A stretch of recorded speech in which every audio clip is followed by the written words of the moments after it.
Tignan nyo yung mga halaman ko. Buhat nung nag-general cleaning ako sa garden, tas natanggal ko na yung mga overgrown na mga halaman ko. Tignan nyo. Napaka-green nila. Ayan o. Healthy sila. Makikita mo ang saya-saya nila. Kumbaga nakahinga sila.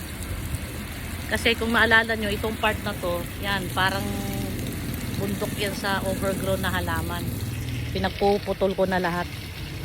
Kaya sila, nakaluwag-luwag sila oh. Healthy sila.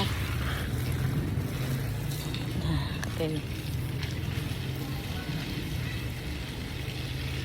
Kaya ngayon, masaya sila uli kasi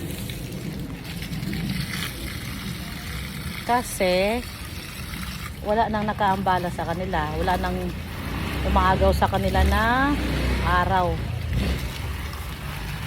Yan. Naku, itong mga aso ko. Kinalat ang diaper ni Princess dito sa terrace. Teka, pawalisan natin. Teka lang. Aray ko, kinagat ako.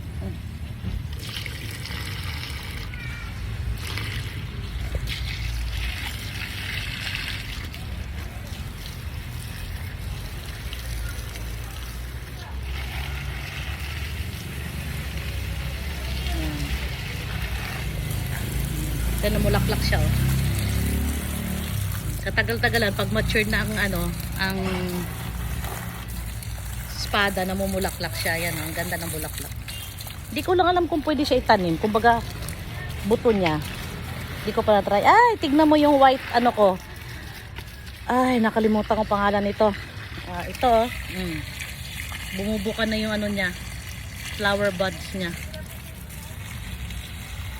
Hindi ko maintindihan bakit siya namamatay. Nadidiligan naman. Yan yung yung bougainvillea na white. Jason! Pakiwalis na sa terrace. Kinalat ng mga aso yung diaper ni Princess. Pakiwalis mo. Ang dami oh. Ewan ko saan nila nakukuha.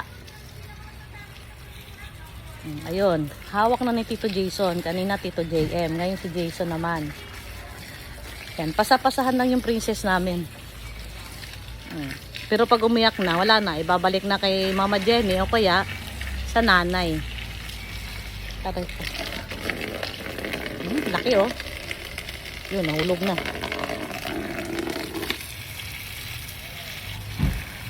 Ito yung perwisyo ko pag nagdidilig ako. Yung antik na langgam. Sakit mga gat. Yan mo. Diba? Ang lago-lago.